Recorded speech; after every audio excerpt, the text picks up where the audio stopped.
Once, upon a midnight journey, while I pondered weak and weary over a many curious volume of forgotten lore, suddenly there came a tapping, as if someone gently rapping on my chamber door.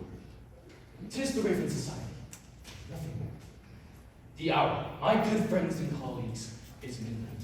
Dark has fallen, and the petty trials of the day have been won or lost. And the Raven Society can now be called to order to conduct its annual business. We work by night, the stars and moon guiding our way, unfettered by mundane concerns of the day-to-day world. Ours is a world of night, and ours is a most serious duty, demanding our most careful attention. To this end, we have gathered here at Dickens' house, cut off from the rest of the world for 3 days and nights.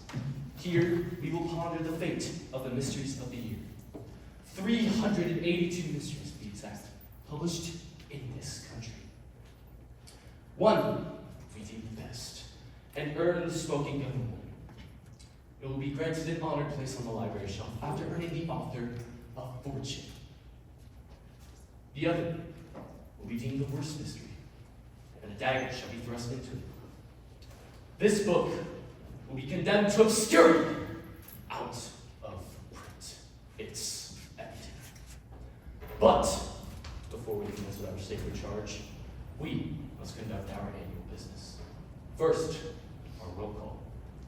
We fully understand, of course, that our membership is secret even unto ourselves. I only know you as the author you portray. You only know me as Edgar Allan Poe, and I am clearly present, as you can all plainly see. I'm getting damn tired of listening to you. Mark Twain is obviously present. Better or worse. And I still can't understand why I'm not allowed to smoke a good cigar. Or a bad one, for that matter. Really, Mr. Twain, it would be very difficult for some of us to concentrate through a hazelwood smoke. Everything you wrote was brought to was a hazelwood smoke. My life, Mr. Twain, was a vale of tears. First losing mother, then losing Maria and Elizabeth. Who were those? Your channel. My sisters, you hopeless poor. Really, Mr. Twain, we must have compassion for such little women. Ah, Miss Albert, how good of you to come. I wouldn't have missed this for all the grapes in Concord. At least you have some understanding of the human heart. All you need, Eagles Trumpet, is a good cigar to clear your thinking. Smoke coming through your system will clear all that metalheadness and feed up your furnace. My thermostat is set on low, exactly the way I like it. May I continue with the rule? Nobody said you couldn't. As I was saying, Mr. Twain is obviously present. Miss Bronte is present. Louisa May Alcott is here. And how is the family? My sisters and I are well, thank you. And you, Mr. Poe, how goes it with you? I have my good days and my bad days. I know what you mean. When the sun is shining and the daffodils smile, we all feel a little better. Those are my bad days. I long for the night, dark and damp, a heart beating loud, rapidly, lightning and thunder into distance. Mother made to order for the Raven Society. Now, we haven't heard from Mary Shelley. Please, I'm writing a poem to Percy. Dear darling Percy, love of my life, I'm ever so happy to be your wife. My dear, I think you've created a monster. Beware he who casts stones when he lives in a glass house. Mr. Twain, your reputation comes and goes like the tide. Things of vapor, popularity, and accident, woman. The only earth of certainty is oblivion. That's a very cheery thought. How about Sir Arthur Conan Doyle? Someone call my name? Take your roll, Sir Arthur. Johnny Show. Keep up the good work. Back to soothing. You know? And Miss Christie, Agatha Christie. Right here, Mr. Poe. Quiet, as usual. Listening, Mr. Poe. There is a difference. One cannot actively solve a crime if one doesn't listen carefully and speak only when necessary. And what crime are you working on? One that hasn't occurred yet. I don't like it when you force. I don't like that, Miss Christie. My dear, I'm only thinking of my next mystery. Well, think away. That wraps up roll call. But, Mr. Poe, Yes, Miss Alcott. we're forgetting someone. Ah, yes. Forgot again. I forget every year. Please forgive me. Miss Dickinson. Miss Dickinson. I'll go get the old maid. Don't let him, Mr. Poe. Men like him are the reason she is the golden maid. Marilee challenged, I believe now, Mrs. Shelley. We want to make sure we're politically correct. I'll go fetch her. Each year she seems to withdraw deeper and deeper. Becoming part of the spirit world, I suspect. She spends a lot of time with the dead. We're all gonna be dead if we don't get on with this beat, Poe. I have half my call for the musical people. You never keep things moving the way you want to. And you would, Mr. Twain? After a good cigar. Come on, Emily. We're all your friends. Please come. We can't go on with the meeting unless you're present. Here we are. Welcome, Emily Ditz. I'm nobody. Who are you? Are you nobody too? Then there's a pair of us, don't tell. They'd banish us, you know. How dreary to be someone, how public like a fraud. To tell your name, to live on to an admiring ball. Rubbish. That admiring bog pays the bills, you lady. I rely on the kindness of Father. We all ought to have been so lucky, eh, Poe? You never got that right. But I had my admiring bog. How the Lady Society has loved my recitation of the Raven. Once, upon a midnight journey, while I pondered weak and weary. We're all weak and weary from hearing that blasted bit of so-called poetry. Get on with it, man. Please sit, Miss Dickinson. I do say, you look lovely. I love that. Night dress. Who's she? Mary Shelley. She wrote Frankenstein? I thought you must see Boris Karloff. He was an actor. He never wrote a word. I created the monster. I made him alive. Alive. You hear? Alive. Well, we're all clear about that, aren't we? So, let's get on to business. As you all know, we lost a dear friend this year when Jules Verne broke the cardinal rule and mentioned he was the member of the Raven Society to his supermarket tabloid. We hope that Mr. Verne has $500 to give him, because he will never be readmitted. And should he reveal any of our identities, the location of Dickens' house, or any of our secrets, Mr. Verne will be effectively out of print. But happily, be sure he never mentions the Raven Society again. He won't. And, of course, we don't even know each other's identities, so we can never reveal those. Exactly. The author we have chosen to wear protects us from the prying eyes of the masses.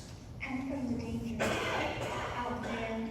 Well, it's just as dangerous in here. There you go again. Don't mind my mutterings, Miss Alcott. The little gray cells are just working overtime. So we lost Verne, nothing much to cry over. Never could stand his parlez-vous no-how anyhow. But now we're Raven. Well, we can't have it, even though this won't work. That's right. We have rules for a purpose. She's not for you rich big bong like Big Ben. I say let's hear about this greenhorn. Can't hurt it.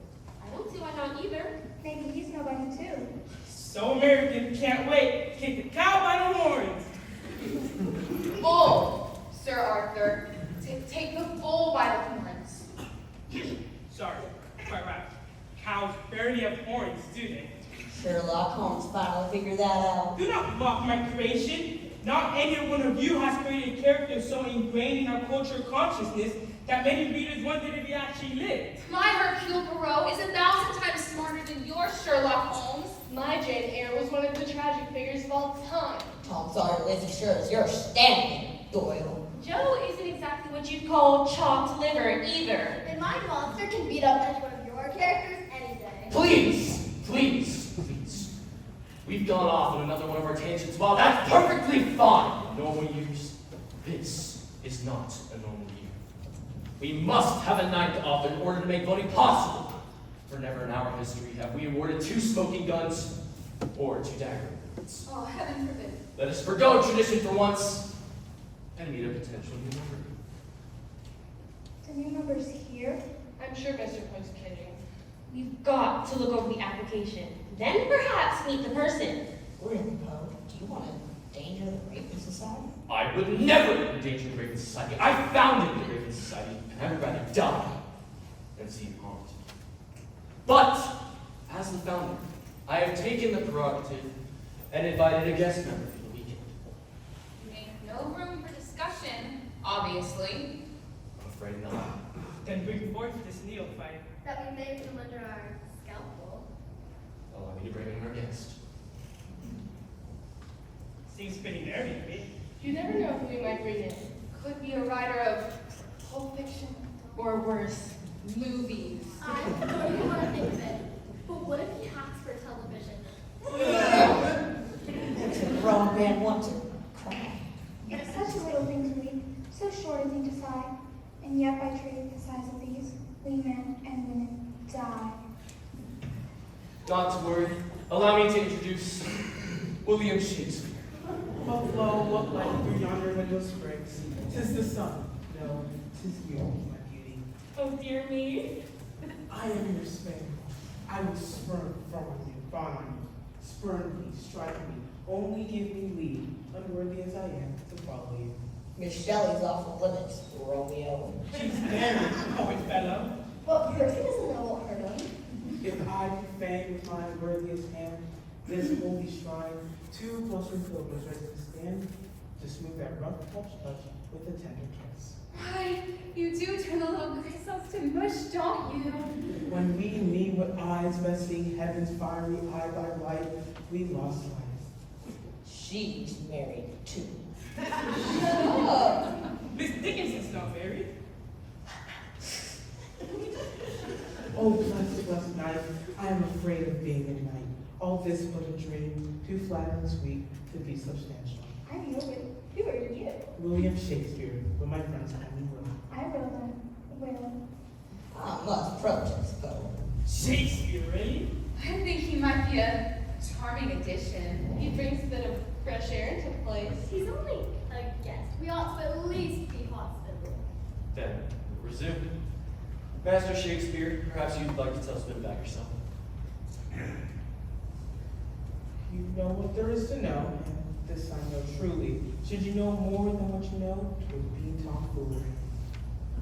Bravo. Bravo. Well then, we'll check your application and references, of course. 'Tis your pleasure and my pain for you to do so. Just a formality, Will. Perhaps, then, I ought to explain a few facts about the Raven Society, Master Shakespeare. We 8, and you make 9, are known only to each other as an author. Our mundane identities were left at the dock when we first took the boat here to Dickens' house. We arrived one at a time and have remained in our rooms until our meeting time at midnight. We have been selected by virtue of the fact we love literature, perhaps more than life itself. We were recruited in the same fashion as you were, the classified ad appearing only one day in the New York Times. Wanted. A lover. Oh, literature. In author's shoes. Bio and resume. Eagerly accepted. Serious inquiries. Only. And because of the nature of our society, everything we do is in secret and must remain so. Therefore, Master Shakespeare, you must sign the following, as we all have. It reads, I, William Shakespeare, do swear to uphold the following provisos of the Raven Society. 1. I will never reveal my true identity to any member of the society, whether at Dickens' house or elsewhere. 2. I will never reveal to any outsider that I am a member of the Raven Society. 3. I'll never reveal the purpose, structure, or business of the Raven Society. 4. I will never reveal the whereabouts of Dickens' house, owned and retained by the members of the Raven Society. 5. I will never reveal the procedure for the smoking gun or the dagger war. 6. I will attend the annual gathering at Dickens' house, regardless of personal or family plans. 6. I agree to the above provisos and understand the penalty for violating one or more is to be declared permanently out of print. Out of print? No punishment could be worse. Pray, I see no ink in which to jot my name. We don't use ink. We use blood on your blood. Oh, happy to enter. This is thy sheath. Oh, smart. Out, damn spot. Quite all right. Now you may take a seat. 1,000 thanks for the loss of blood nearly making me swoon. Oh, you can just throw it on me, honey. So, good fellows, before we proceed to the business at hand, we have a treasure. Miss Bronte. Thank you, Mr. Poe. Last year, we awarded the Smoking Gun Award to the book entitled Quills of Death. To date, royalties paid have amounted to $1.2 million. What's more, a seven-figure deal with Hollywood has been signed, and it's rumored that there's a TV series in the works. People listen to the Raven Society. They trust our judgment. Last year, we plunged a dagger into the book entitled Army Corps of Engineers. A fitting end. I still wake up at night in a cold so wet thinking about that book. Or is it your own? I am proud to say Army Corps of Engineers earned its author $29.82 and has since been declared Out of print. Thank you, Miss Bronte. As you can see, our word is the literary equivalent of the great housekeeping seal of approval. What we deem worthy will sell. What we deem unworthy will not. And now, my friends, we have some correspondence. At your leisure, you will be free to read these congratulatory messages sent from the publisher of Quills of Death. We have received more positive messages here than ever before. And here are the messages of dismay sent to the publisher of Army Corps of Engineers.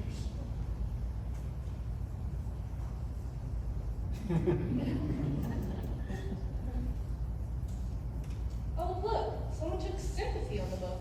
And also, if mother thinks her child is not golden, strong. Toss it in the fire. That's not very sporty, Agatha. This isn't a game, Sir Arthur. There you go again with your crate hanging. And why must you be so infernally optimistic? I've had many more negative letters before. That's full of them. But there's only one. It doesn't bode well. The good lady doth make a fine point. Many voices raised in protest all sound the same. One voice carries a terrible fear. My candle burns at both ends. It will not last the night. But on it goes, and all my friends. It gives a lovely light. Emily, for heaven's sake! You were quoting Edna St. Vincent Millay. I did write that. No, It sounds like me. She's a copycat. We've all had our copycats. It's the son of success. Imitation is the highest form of flattery, and you can quote me on that. Well, when I'm flattered, I truly am. what does the note say, Nothing, I can't wait. I suggest we all return to our rooms. It isn't anything bad, is it? We can take it. We've all had our critics. I like criticism, but it must be my way. I'm sure it's a harmless joke. We'll judge it by the punchline. Well, to the members of the Raven Society, enjoy your steaks, enjoy your pie. Enjoy them now, for you will die. The arrow will hit every bird. You shall each die by your own word. You call that poetry? An insult to the language. Off with his head. What's wrong with all of you? Our lives have just been threatened. Fortunately, if bad poetry can kill, I'm dead already, slain by tortured rhythm and rhyme. Edgar, I demand you call the police. Agatha, you're overreacting. Besides, you can't call the police. We purposefully have no phones, no radio, and no way back to Cape Elizabeth until Monday morning. Well, Agatha, this sounds more and more like one of your books. Well, then we'll all just have to sit back and enjoy it. I want to enjoy this. Someone is out there trying to get us. Really, Emily, it's nothing more than a prank. But what if there is someone out there? It's possible, isn't it? We're only one way to find out. You, Ed, no, you will ever hear me. But you, we all feel so much better. Of course. Well then, Mr. Twain, Sir Arthur, head east around the house. Will and I will head west. Be back at the main door. But what light do yonder window sprays? Swear by the moon, Will. It's Fulton.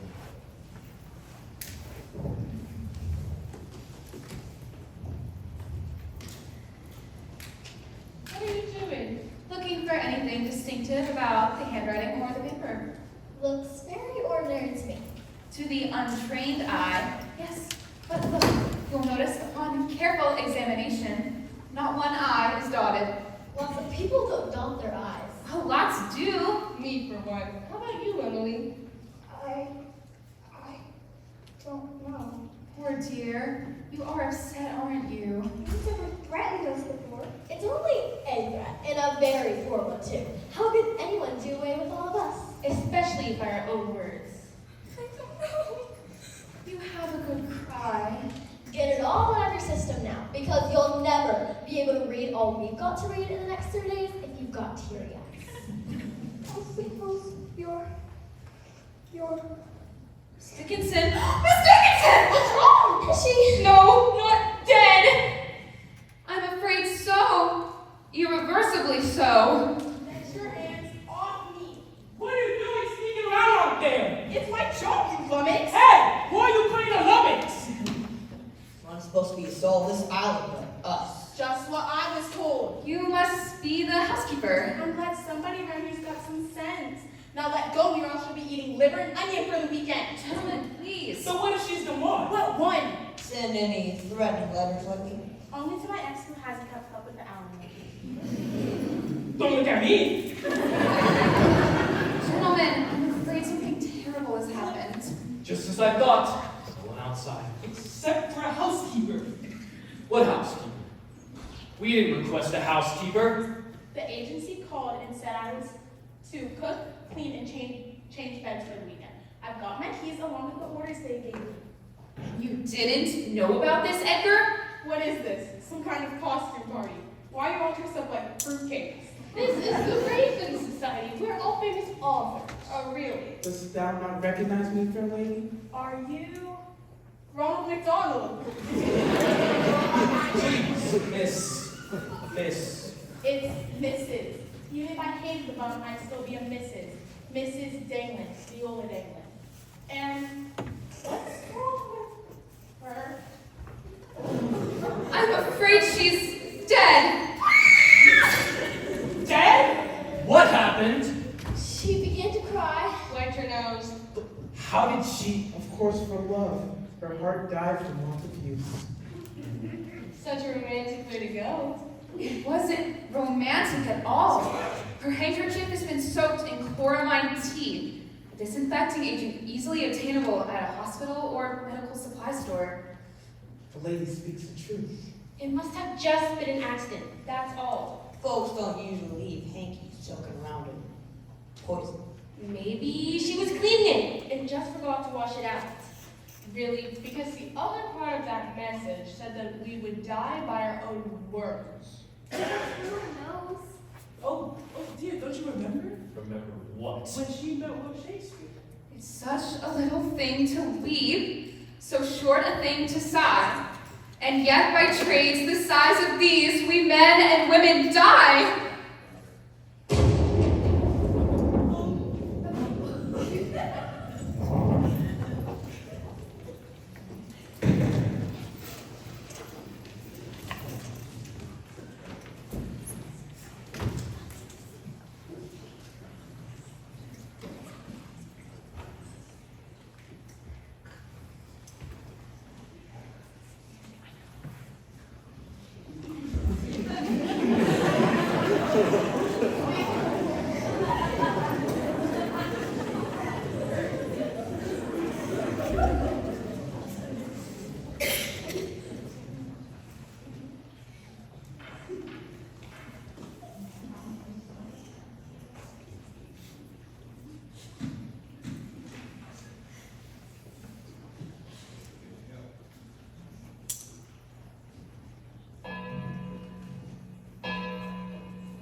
It's all right. It's just me. Edgar, are you trying to give an old lady a heart attack? I beg your pardon. What were you doing hiding behind a chair like that?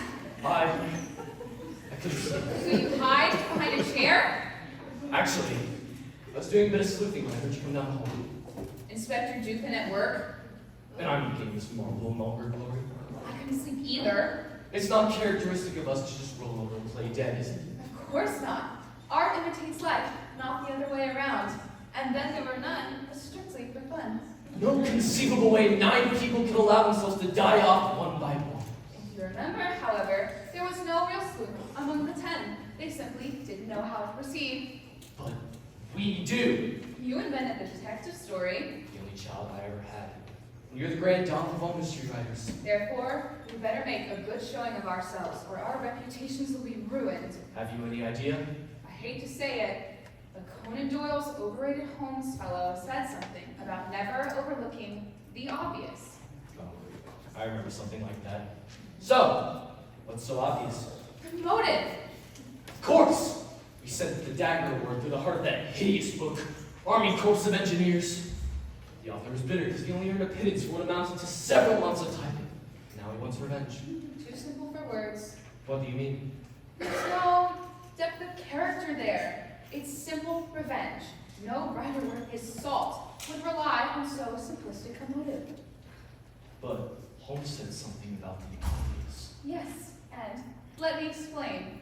Did you read the piece by Sidney Rainsford in last month's Writer's Water magazine? I don't believe I called that, was he? Interesting, Mr. Poe. It was very interesting. If you recall, Rainsford wrote a best-selling first novel, Plums for Persephone, 20 years ago. Wonderful book! I didn't realize the author had written any since. His point exactly. Success ruined Rainsford's career. Once Plums for Persephone came out, he'd nowhere to go but down. And he did. So fearful of not being able to repeat Persephone's success, he developed writer's block, lost his wife, squandered his money on every vice from gambling to drink, and in general, sank in a mire of listlessness. And you think what happened to Rainsford? Exactly. It's happened to the author of last year's winning novel, Quills of Death.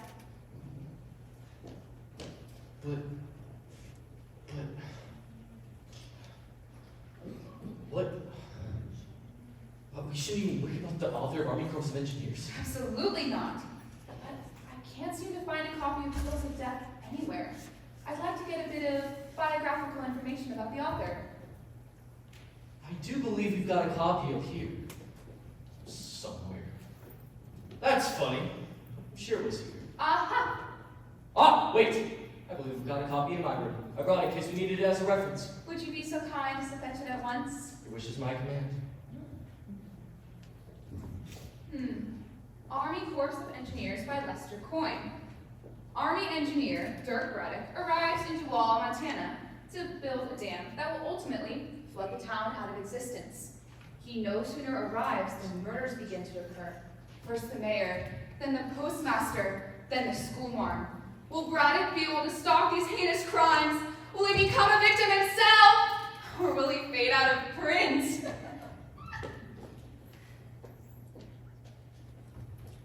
It's written by S.M. Typing. Yes, I remember. Very unusual name. Oh yes, here's a bio. S.M. Typing has 3 passions: macaroons, Mozart, and mysteries. An expert on the Canterbury Tales, S.M. Typing lives just west of Chicago and says, "This is my first book, and hopefully my next will be To Die For." Not very helpful. We don't know if it's a man or a woman. But we know enough. Macaroons, Mozart, mysteries, The Canterbury Tales. and Chicago. Shh! Someone's coming.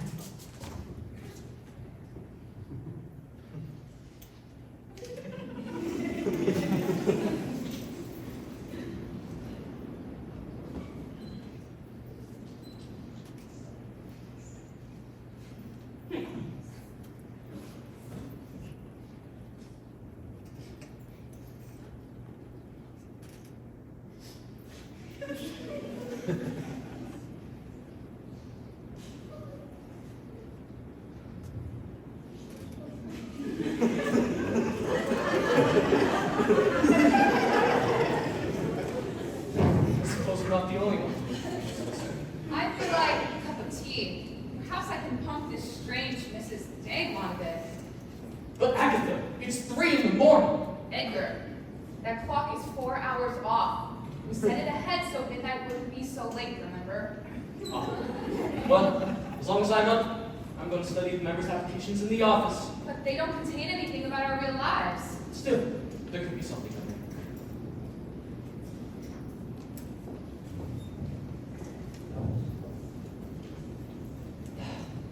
That walk didn't do a bit of good. I still feel so alone and afraid. Maybe a walk isn't the answer. My head's clear. I feel perfectly chipper. That's the difference between Americans and everybody else. You're always chipper, even when you face death by your own words. That's the point. Whoever is bent on doing a sin must know all our works. Whoever it is must be a professor of literature, or critic, or worse. What can we do? We don't leave our real lives behind when we come here to Dickens' house, do we? Not completely. We can't go back to the real world just like this. So we each have our own clothes and personal belongings. Therefore, the killer might have something in his or her room what is incriminating. I propose we each search the guest room to see what we can find. Snoop? But what if we're caught? We simply don't get caught. But how can we possibly get it to look through everyone's things? I think I can solve that problem quite simply. Where's she going? I haven't the slightest idea. Oh, how I wish I had her inventiveness. Everyone seems to think I patterned Joe after myself, but I'm afraid that could be farther from the truth. I'm just your typical everyday coward. Hurry! Now for chance! Art, who wails at the gates of hell? One of the female probably spotted a mouse. Have you seen anything, Miss Christie? Oh, Mrs. Danglin and I were just having a cup of tea. Then it must have came from outside.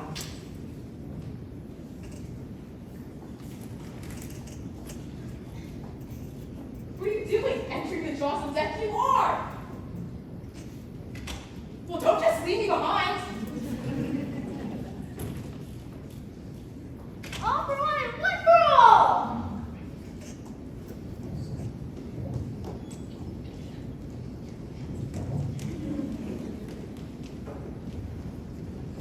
What draggeth me here when our eyes are clearly needed elsewhere? Confound it, man. Can't you talk straight English? Pray, good Falstaff, when it's time for a grammar lesson, I'd be so willing to learn. All right. Just listen. You're not a regular, see? Now I'm thinking that maybe, just maybe, Pope slipped up and let you bring in this stuff or something. Sorry to disappoint you, Master Twain. I have only what you see here. Shucks, ain't much. I am not Professor Mystery. Is that so? I gave the Lord a great mystery in Tom's on. Does that mean my Richard III is mere dog food? If you're so smart, what should we do about all this? Just sit around and wait for the next one to die? Twould fall in that. Our ways of twisting a phrase and pliers and twist a barb with wire. And from one twist, a murder will out. What are you talking about? If we play our cards right, we can outmaneuver the killer in spades. How? We must find a quiet where no one can catch the pearls we shall exchange. Yo, it's back here, son. I just hope you found one of your sleeves. Pearls.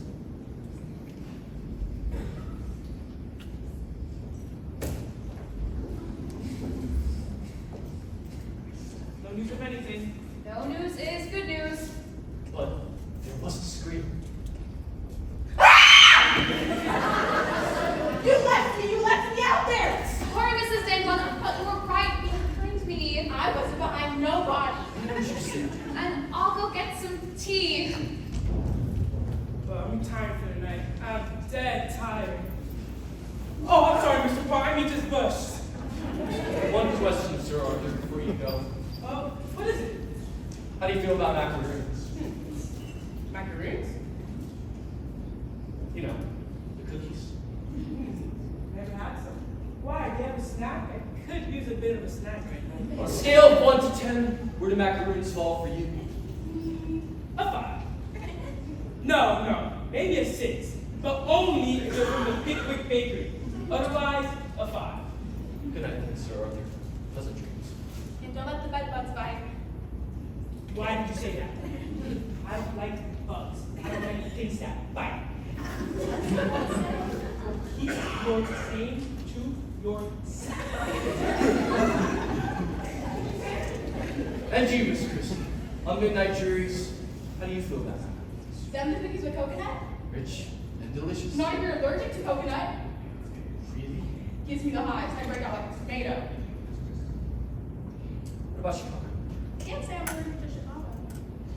Here we are, just what the doctor ordered to scare the boogeymen away. And with that, I'll return to my room. If you don't mind me saying, y'all are all weirder than football bats.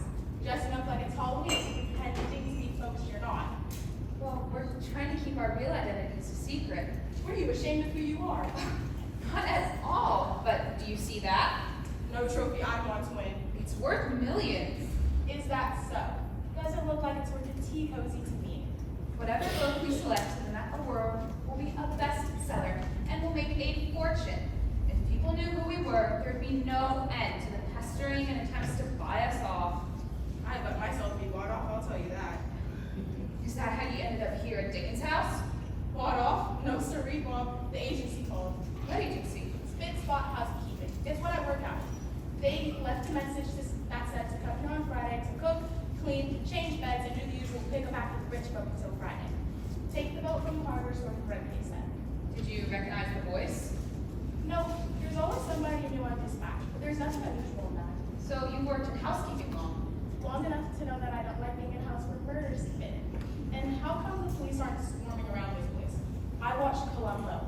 I know they ought to be dusted everywhere. Well, we have no way to contact the police. No phone, no radio. We'd sequester ourselves for the weekend when choosing the award-winning book. But what happens if one of you takes sick or drops dead? We've never had to think of that until now. Well, I'm gonna lock my door and slip a chair under the knob. I am. You're all strange, you know that? And murder comes from being strange, you know?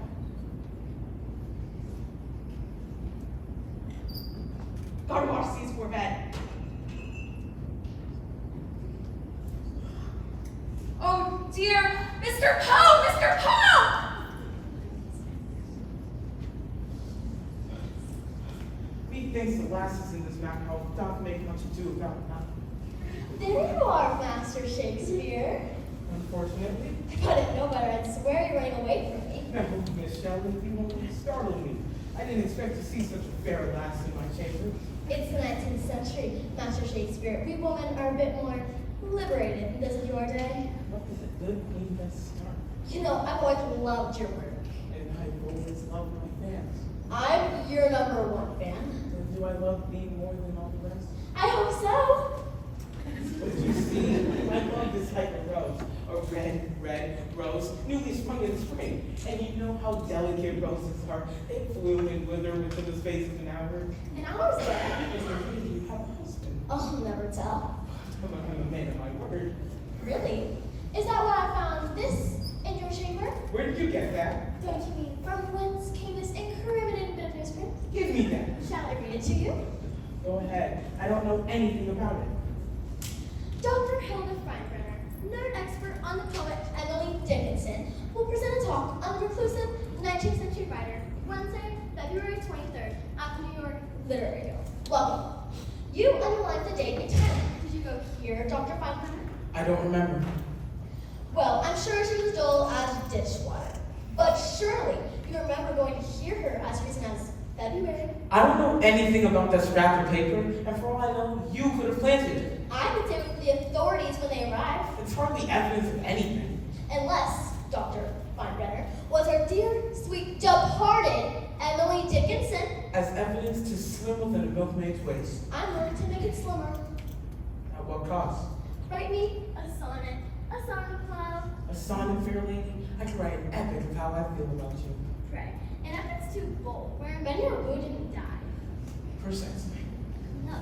Merely a sonnet, words of love, And this? belongs best in the fire. When the sonnet is complete, Your wish is my command. Where dost thou dragons me? research will, research. It's gone. See for yourself. So it is! Someone took the dagger. This is horrible! The killer said we die by our own words. I hate to think how many victims I bumped off with a dagger. Why didn't I kill Marie Roger with a blunt object or maybe a horse cart? Fortunately, everyone else here has used a But dagger. that doesn't help us in knowing who's behind this. The files! Is there anything in the files? I have haven't had a chance to look yet. Runes, Mozart, mysteries. Chicago, Canterbury Tales. Writing mysteries has made me a fortune, but has proven less satisfactory than other forms of expression. Who's that? Arthur Conan Doyle just never could reconcile Sherlock Holmes was his finest hour. The music of Mozart puts me at ease, refreshes my creative powers. Whose is that? Louisa May Alcott. Listen to this. I did say I never met a man I didn't like, but I should have added, unless he was from Chicago. Let me guess. Mark Twain. Listen. Someone's playing Beethoven's Fifth. That's not Beethoven's Fifth. Certainly not tonight. It's Mozart. Mozart! Find Miss Alcott immediately. Sir Arthur, what is it? Band! That's not a band. It's an orchestra playing Mozart. It's a speckle band!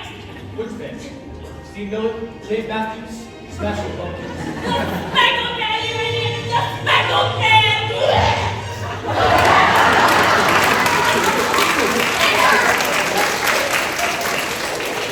I think Sir Arthur's dead.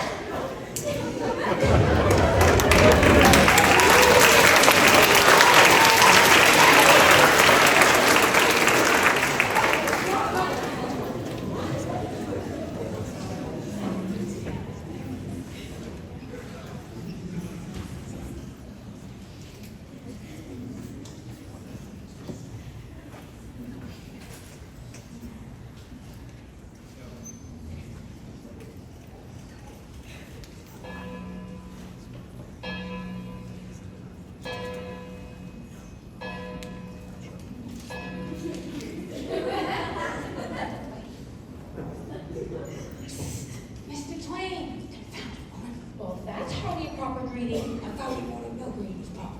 It isn't really 5 in the morning. The clock is 4 hours fast. Remember? You best get back to sleep. Where are you going? Look, Miss Alcott, I don't intend to lie in that long bed waiting for the killer to come drive that dagger into me. Well, what could you possibly do? I'm getting off this island. It's impossible. There's no boat and none due until Monday. Precisely.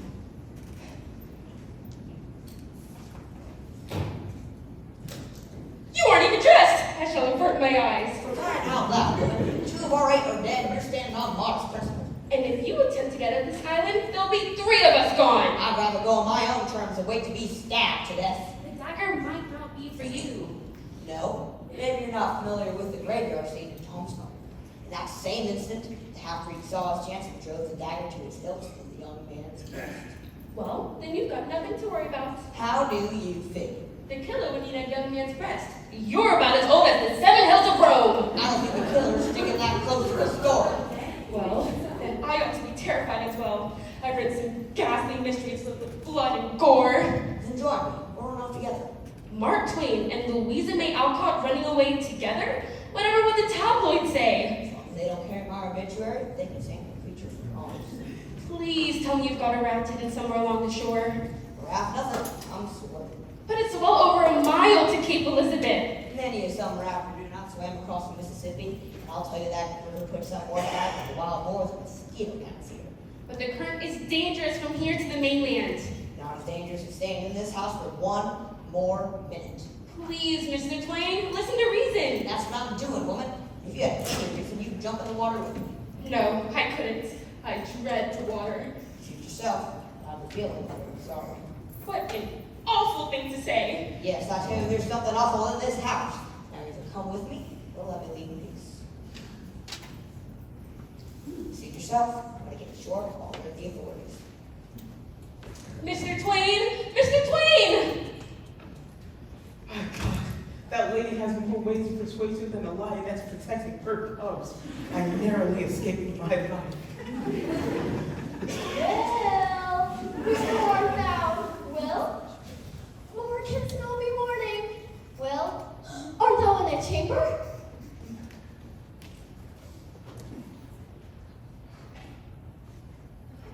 Hi, who goes there? Just that, Master Shakespeare. But what's happened to you? It would stand to reason that the master Sarah Frankenstein would be his better in every way.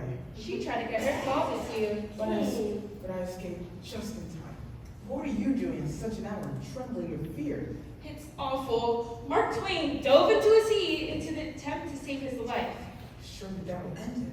He was afraid whoever stole the dagger would come after him because Injun Joe killed the doctor and Tom Sawyer with a knife. He hasn't anything to be as concerned with as I have. I have slain no less than 38 men and several women in my long career. I wouldn't say that too loudly. I fear you're right. Come, let me bend to 10 tinted clothes. It'll rest easier when no breeze wave your sleeves or pantaloons. How can I trust your humor? Oh, Master Shakespeare, you insult me. You Renaissance beasts are foul to smell, ugly to listen to, and being forced to look upon you makes one wish you were blind. Now, come along. I'm at your service, reasonable lady.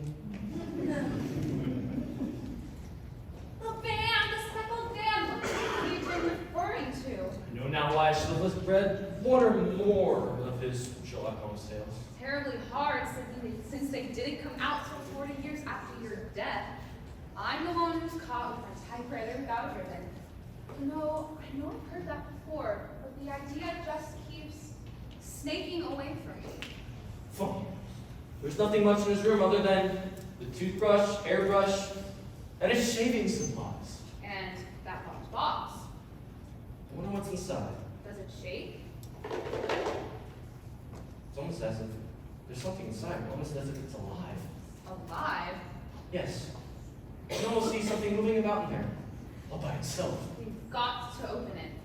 Let me try my keys. I did find something interesting as I was going over the files. What's that? Sir Arthur appears to have lived in Chicago. He mentioned having spoken to several literary groups there. But There's more. The recipe for macaroons appeared in the December issue of Gourmet magazine. that's all good. But We know writing mysteries was his passion, leaving only what he felt about Mozart. and the Canterbury Tales. But it doesn't matter. Doesn't matter, why not? Because Sir Arthur is dead. Oh, I suppose you're right. But could he possibly have been the killer of Miss Dickinson? And then another one of us killed Sir Arthur. Dominoes. Oh, I always hated that game. Ah! I got it.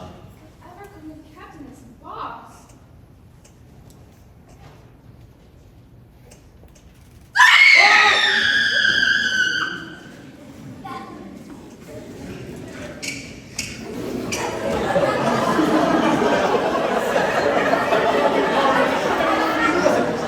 I am a shy fellow who would love nothing more than to be left alone. Shakespeare! I know you've been in here. Perhaps you come to your room. I'll take you there. Oh, this keeps up, there won't be enough of me left to write Hamlet.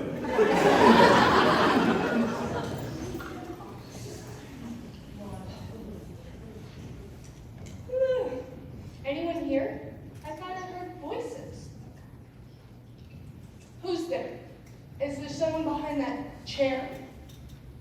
I don't know why you're hiding there, because I'm not afraid of you or anything.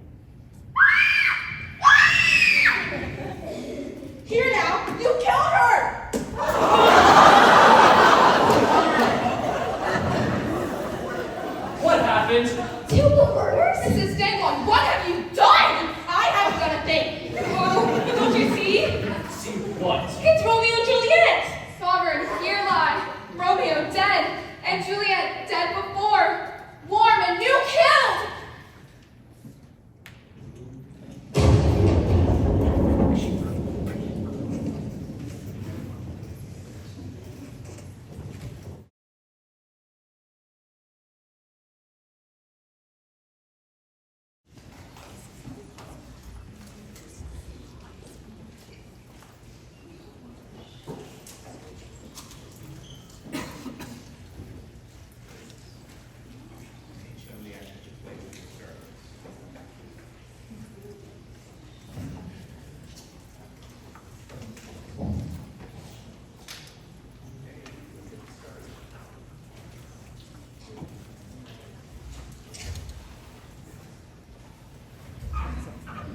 Mr. Poe won't have a bit of luck today. The sea is a tough talk. It's impossible impossible for anyone to have survived to swim from here to Cape Elizabeth, even the most well-trained of swimmers. And I fear Master Twain had a bit too much of the rowdiness in the middle. Oh, Mr. Two-Timer has a comment? Pray, Michelle, I've not sought the attention thrust upon me. Well, you've been mighty good about basking in it. As far as I'm concerned, it's the livelier and lovelier of the two. A rose in a garden of weeds. As long as you put it like that. Master Shakespeare, I made a sampler of your most favorite line so you can hang it right in your room. It says, to be or to be. I think you left something out. Oh, drat, I can't do anything right. Fair lady, I will revel in your handiwork's beauty and overlook its flaws. Pretty hard when it sticks out like a sore thumb. More hot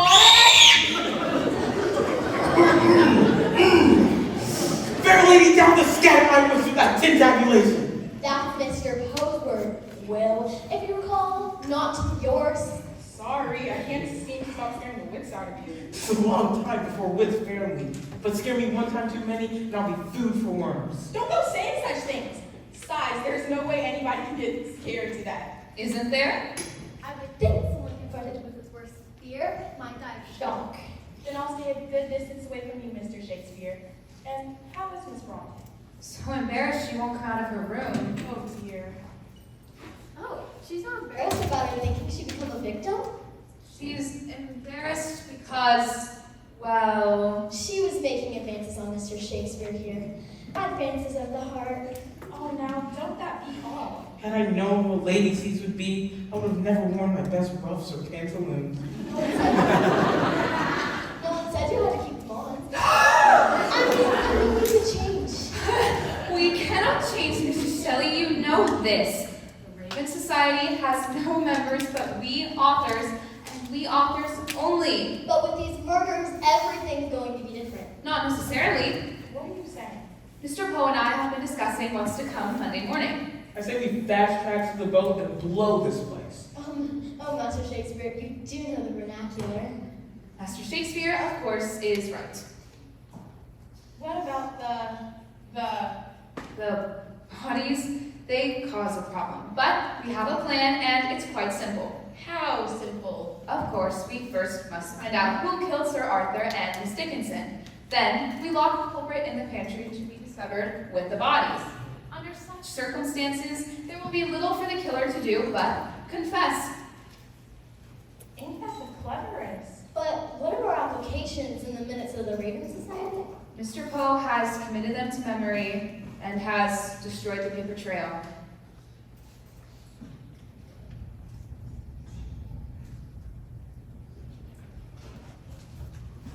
Mr. Poe, what have you found?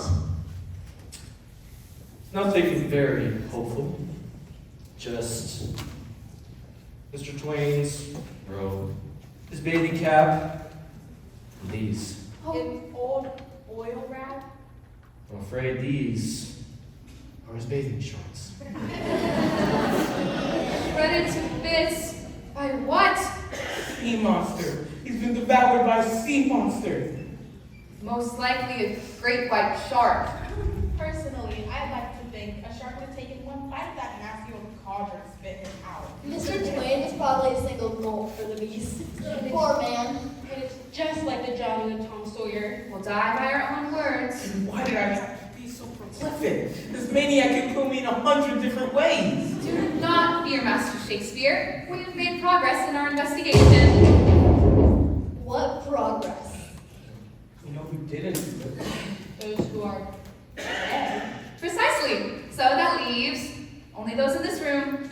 Which means we must never leave this room alone. Excellent idea. We go 2 by 2. Which means an innocent victim is paired with the killer. Then we go 3 by 3. What if there are two killers? That's absurd. Then we must stay here, in this room. Till Monday morning? Not exactly. If we're all hungry, we can go into the kitchen. And women need to go to the bathroom? Then I put it to you like this. This is the only safe place. The only place where we're sure no one can get to us. Should you need to leave for anything, do so at your own risk.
8 o'clock.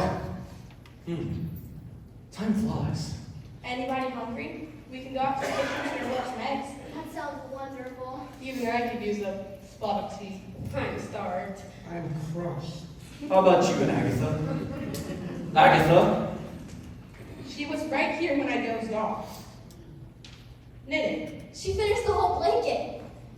She must have stayed awake. watching us, waiting for the right moment. What is it? What's wrong? I've been stabbed. Miss Alcott? Will, how could you? I'll go get towels and water. Is there anything I can do? Oh, Will, come kiss my dying lips. Miss Alcott? I'm leaning on my belt. It has this pointy thing, and down to make a sharp statement. Oh, so it was. Honestly, you were the most over-the-top, ultra-dramatic nitwit I've ever met. Haven't you ever heard of keeping a stiff upper lip? You would never survive the blitz, that's for certain. Of course, you're right. A colonial. Will, I knew she was faking it. I'm sorry. I'm just so upset. If Miss Christie, I think that'll be the end of us all. I fear Miss Alcott is right. We must find Agatha. But we aren't to leave this room. Circumstances have changed. Miss Nicholson's already left to get water bananas. Everyone, select a weapon. A weapon? Something in this room in which to defend yourself. I have never touched a weapon before in my life. Now's the time, cookies. Miss Alcott, that's hardly enough to defend yourself with. Mr. Poe, the pen is mightier than the sword. What was that? Who was that? I'll go that way and find out. I'm going outside. Oh dear, you might be killed. I'll go this way. So will I. It's real smart to go looking for danger, so I think I'll sit right here and it can find all by itself.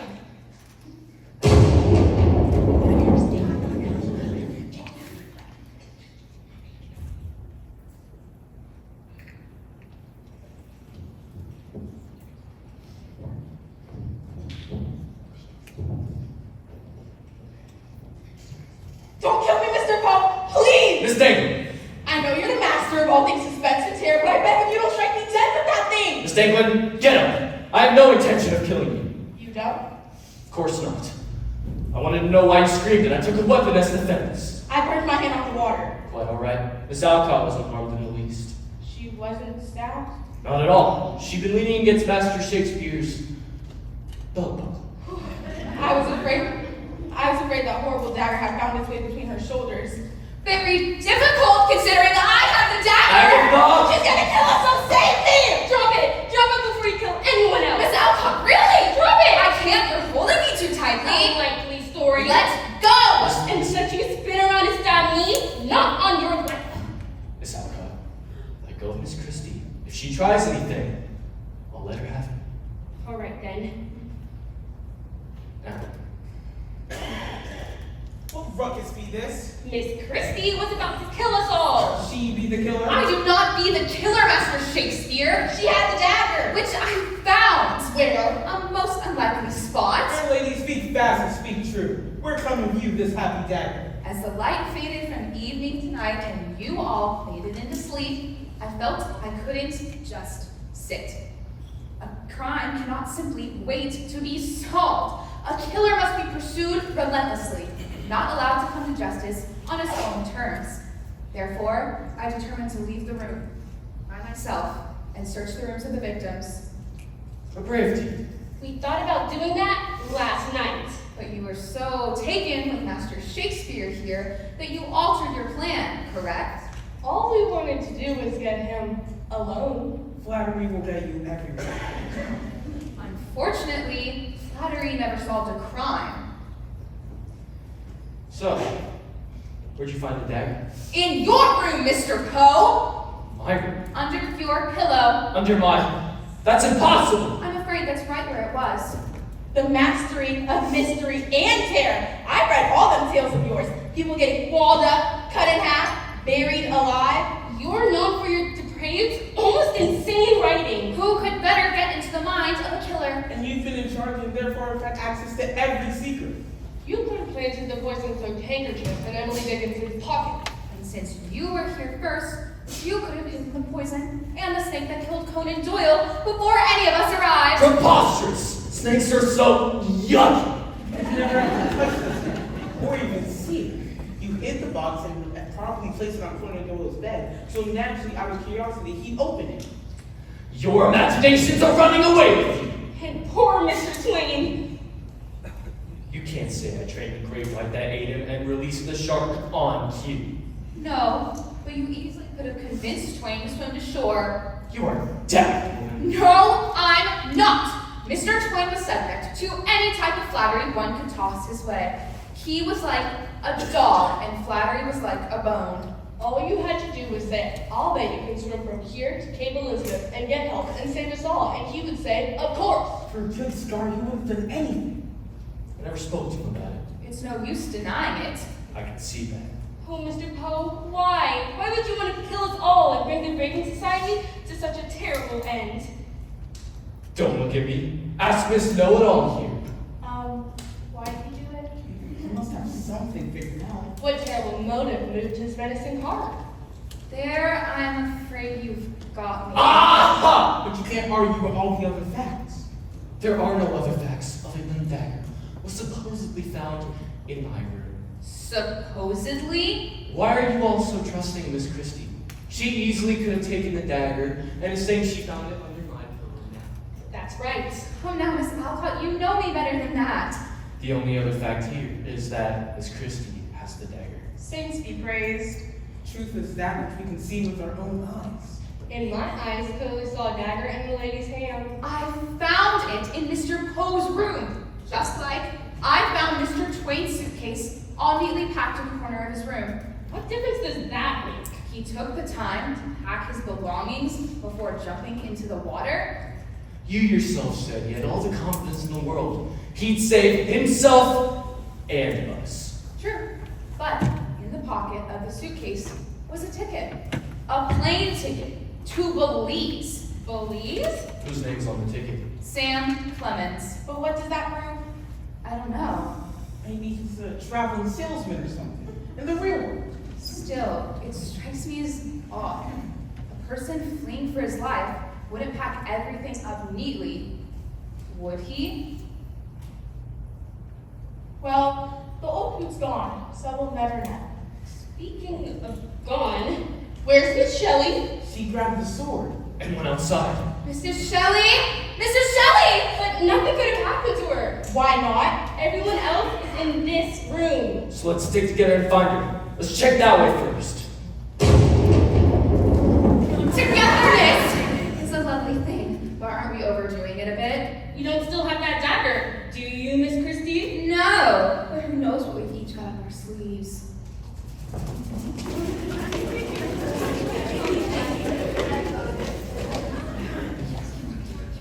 So, you must have thought you were dealing with a bunch of idiots.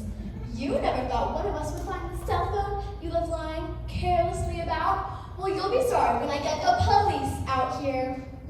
Oh, bother. Low battery. But like a fool, you left an adapter. Now, just to find an outlet. Odd house. All the outlets are behind furniture. Oh, gracious. Mrs. Shelley! Who's ever glad to see you? What are you doing? Sticking together. Well, no need. What have you got there? A cell phone. I found it in the killer's room. How'd you know it was the killer's room? Who but the killer would plan ahead and have a cell phone in case anything went wrong? You people never cease to amaze this old bag.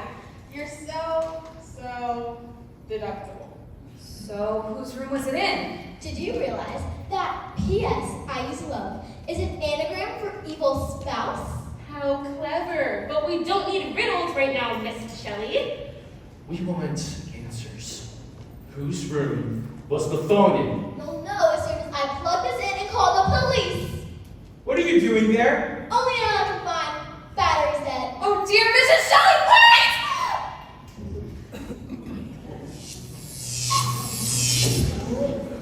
Oh, and it's just like that terrible scene in Frankenstein. The monster alive. She was an electrifying writer. Literally.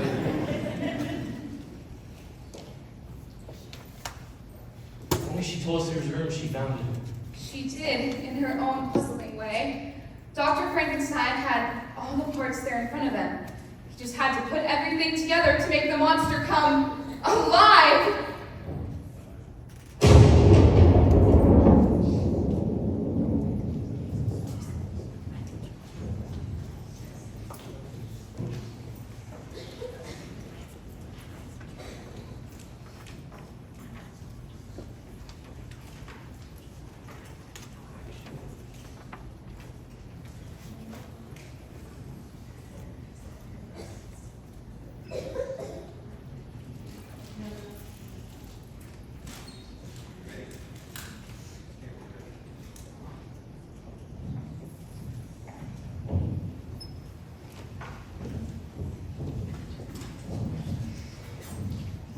Surely you speak in jest.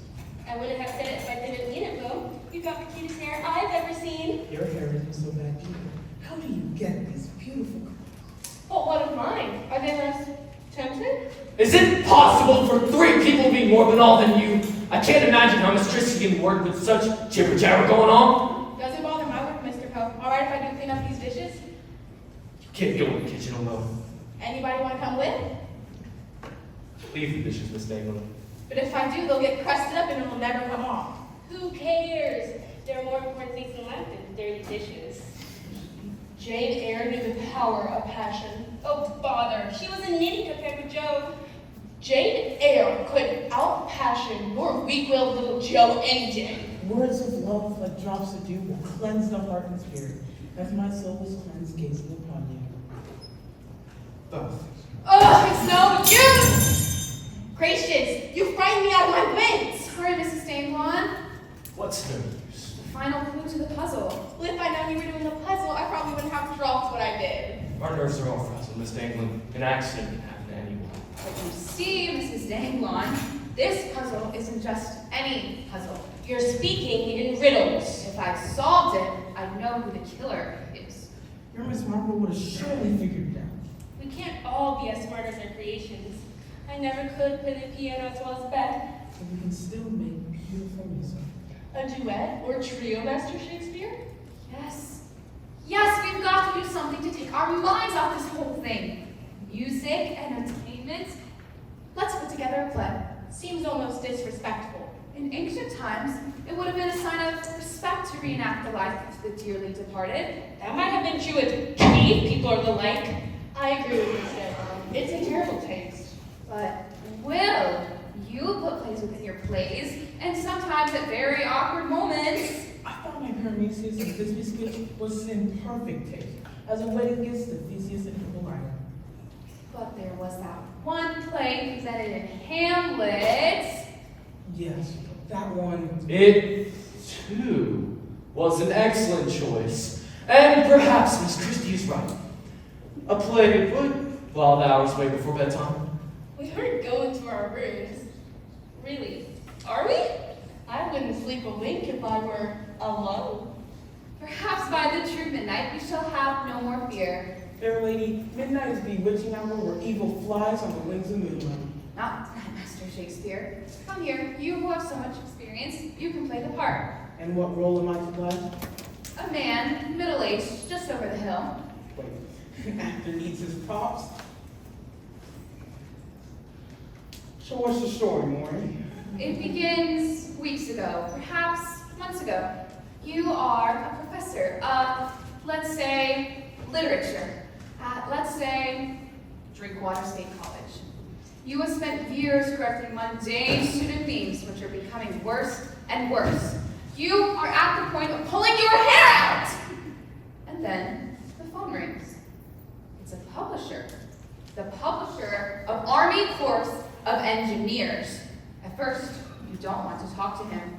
You are afraid because aside from being a professor, you are a member of the Raven Society, which destroyed the publisher's book. But then, he tells you what he wants. He wants you to write a book.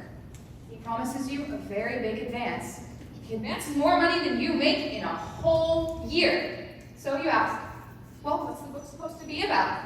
He answers, the Raven Society. The publisher says he wants the truth. He wants to destroy that group. And that is when you pull both of your oars out of the water. What better way to ensure success for your story than if all members are found dead after their annual meeting, and you get to write the story from first-hand experience. You don't tell the publisher this, but knowing the incredible publicity that will surround finding 8 dead bodies on the island, your book is sure to be a bestseller. And along with it, the TV appearances, lectures, fame, and fortune. No more student themes. Agatha, are you sure? Let her continue. We've been sold out for a book deal? It is poetic justice. So, you arrange the details. You read each of our works. You deviously select your modus operandi from our own words. Poisoned handkerchief for Emily Dickinson, snake for Sir Arthur, electrocution for Mary Shelley, probably being buried alive for Mr. Poe, strangulation for me, a sword wound for William Shakespeare, disease for Miss Alcott, and fire for Miss Bronte. How horrible. I don't like this plan. I don't like it at all. Poetic justice? I wonder. Step 1 was to mail the note to the Raven Society. That would put the victims on edge. The first murder was the easiest. No one suspected what was coming. The handkerchief had been placed in Miss Dickinson's pocket, knowing she was a very frail woman prone to fits of tears. She was also in ill health, and you knew a good medical chloramine tea would kill her. The second was equally as simple. The box was placed on Sir Arthur's bed, and naturally, out of curiosity, he opened it.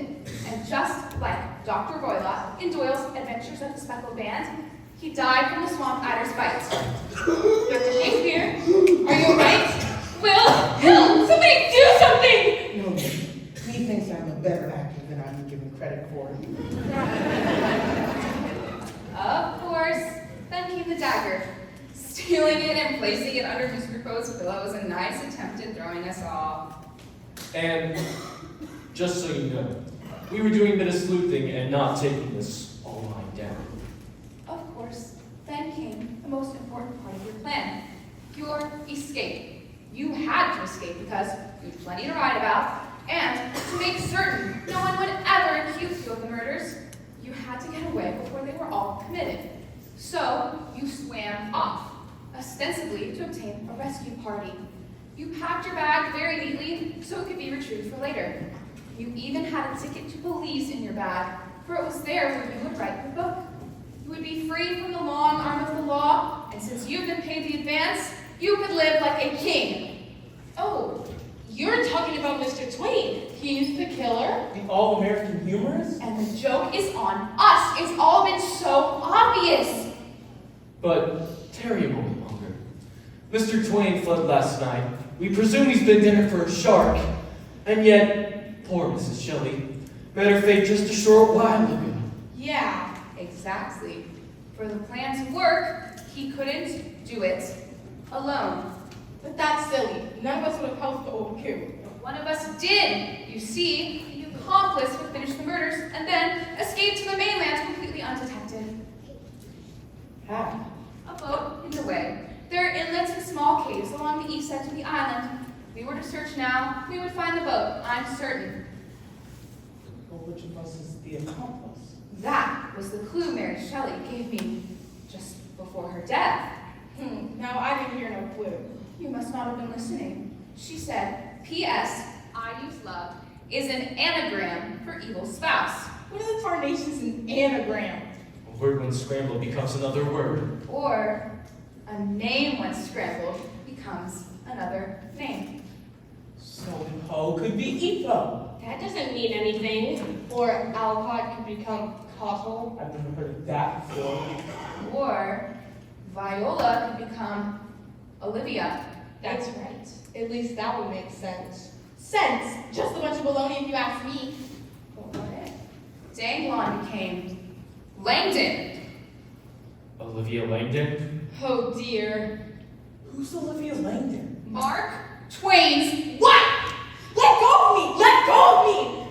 I'm afraid you've got some explaining to do. I'm just the cleaning lady. Impossible! Mr. Poe assured all of us we were not to be disturbed by any help whatsoever. I got a call. From whom? The police will check that out. They'll find there was no call, which, of course, is exactly what you and your husband wanted. There is no proof you have ever been on this island. The agency gave me an order. You had to have taken a boat that's hidden, so that you'll have a way to get on the island and off once the murders are done. I want to talk to a lawyer. You'll have plenty of time to do that. When we get to the mainland, We can take your boat. my thought exactly. You really think I'd help any of you? You're a bunch of worthless, brainless idiots who parade around thinking they're so important with all your big awards. Well, you're not getting any key to any boat from me. It won't matter. Even if we have to, you'll be the only one found here Monday morning, along with the bodies. It'll be up to you to explain everything to the police. We'll all be long gone by then. Back to the real world, where no one here knows who we are.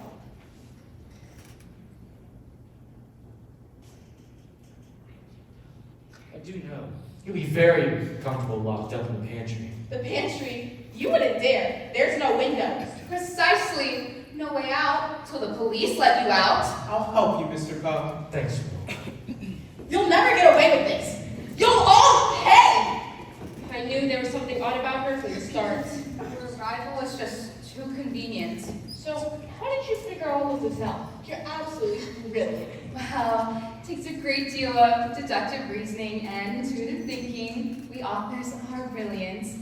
Of course, I also broke into her room while she was sleeping up here tonight and cleaned out every last thing that would be even halfway incriminating, such as a bottle of disinfectant containing chloramine tea, a receipt from Bob's Pet Shop for one swamp adder, and a radial electrical conductor used to electrify any object plugged into an outlet. I believe that's the last you'll see Miss Danglin or Twain or Langdon or whatever her name is. The lady was in a foul humor stuck in her windowless chamber. But she's got plenty of potato chips to nibble on. I suggest we all retire tonight now that she's locked up. One would think. What's wrong, Miss Christie? You too. Really, Agatha, you can't truly be interested in a boy. And here I thought I have a chance. All right. Run your fingers through my hair, kiss my waiting lips, put my aching arms around your waist. If I were 60 years younger, I'd be more than happy to. But I'm much older and wiser now, Mr. Shakespeare. What are you talking about? You have a secret to tell. No. I don't have a secret. We got the killers. Yes, we've got them. But murder isn't the only game in town. Will, what's Miss Christie talking about? 'Tis Greek to me. Do I have to tell them? Tell us what? This isn't William Shakespeare at all. But there's nothing shocking in that, Miss Christie. We're each merely playing a part. But his real initials are L.C. LC. Lester Coin, perhaps? The author of Army Corps and Engineers? Uh-oh. All right. You got me. You wrote that hideous mystery? You should be ashamed of yourself. Okay. It wasn't exactly my best effort. It needed a full frontal lobotomy. One would have thought at first that you had come here to kill us all. After all, you have a very strong motive, revenge. Pardon. The book was a failure, but I just signed a 6-figure deal with Raymond Studios for the movie rights. Of all the luck. So I really should be thanking you. The notoriety of the award made J.J. went through head of studios want to read it, and he loved it. That's showbiz. So what are you doing here then? I just have to see what type of people would award the highest honor to a book like Quill's Death. Intelligent, book-loving, lifelong devotees of literature. I'm afraid Mr. Shakespeare is about to burst her little bubble of self-perception, Mr. Poe. Afraid so. I heard from a friend of mine, Dr. Sylvia Shelton, that SN typing is just a pseudonym. There's nothing literary about that. A pseudonym for what? 16 monkeys typing. Monkeys? Sylvia told me that her team had been studying the statistical likelihood that 16 monkeys randomly hiding at a desk could someday come up with a publishable book. Well, they came up with it in 2 years, 8 months, and 12 hours. The book was swept up by the first publisher that read it and became a bestseller after winning the Smoking Gun Award. We awarded the trophy to 16 monkeys. Well, at least monkeys are intelligent. Sort of. Smarter than laboratory rats. But there was even a biography. Macaroons. They loved to eat them while they were typing. What about Chicago? The research was carried out at the Brookfield Zoo. That still doesn't explain them being experts on the Canterbury Tales. That's the worst of it, I'm afraid. The chairs weren't tall enough for the monkeys to sit on, so the researchers got volumes of the Canterbury Tales and made the monkeys sit on those. They were just the right height. How dare you come in here and make fools of us? I'm afraid we did that to ourselves, Edgar. Well, How could you ever pick a book like Quills of Death as the winner? It was the best in a flawed field. Folks, Barton Simpleway, the killer, the victim was shot and Barton had no hands.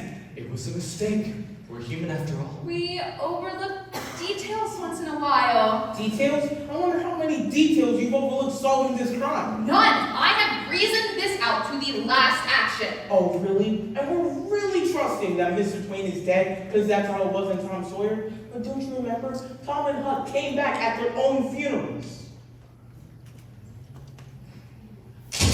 Well, you What wanna was get that? technical? Sounds like it came from the pantry. But you locked her up, didn't you? Go check, Will. I'm not gonna check. Well, don't look at the poor old spinster. We locked Miss Dangling up tighter than a rat in a maze. But what if Twain, like Tom and Huck, isn't really dead? Impossible. You saw his shredded shorts and bloody cap. I left them for you 2 weeks ago. Ah! Mr. Twain, you're alive? I'm afraid reports of my death have been greatly exaggerated. Traitor.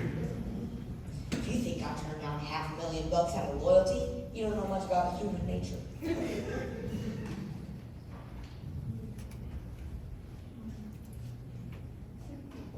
But your plan is ruined. Not at all, Cassie. Everything's fallen into place just like it was supposed to. What are you talking about? Our boat's waiting. It's got enough fuel to get us to Portland. We've got a 9 o'clock flight to Belize, and I do think our bags are all packed and ready to go. We'll be on the beach the whole day before they even know where to find all your bodies. And who's to trace us back here? You are so secretive, Edgar, that no one will know who else, if anybody, was on this island. Oh, Will, save me! Save me! He thinks he has too much of the upper hand. The only regret I have is we won't be able to kill you in the mundane fashion of your own doings. Oh, Will, you don't mind, do you?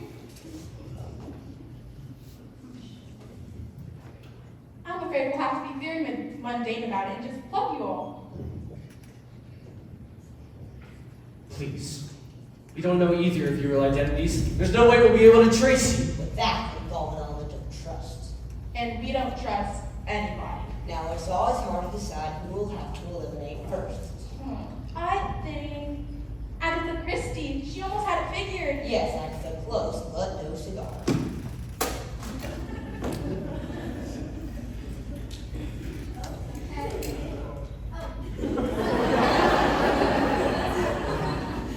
Why, you're supposed to be dead. Don't believe in everything you see.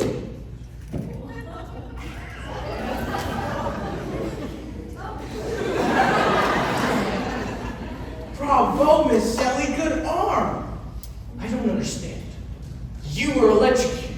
We all saw you fall dead. And Mr. Poe and Mr. Shakespeare here put you in your room. Not exactly. When I searched the rooms, I found the radial electrical conductor attached to the cell phone that would have caused Mrs. Shelley's death. It was obviously placed so one of us would take it, I might add. I proposed to Mrs. Shelley here that she play the part of the victim. allowing Mrs. Dagwan to think their plot was working out exactly as they had planned. And with none of you being doctors or even wanting to get too close to a dead body, well, it was a snap laying dead. So you see, Mr. Shakespeare, we aren't such idiots after all. I'll say, 16 monkeys may have fooled you, but you're as sharp as a tack in dealing with colonial affairs. That colonial remark was totally uncalled for, Master Shakespeare. Some of us have a lot to offer.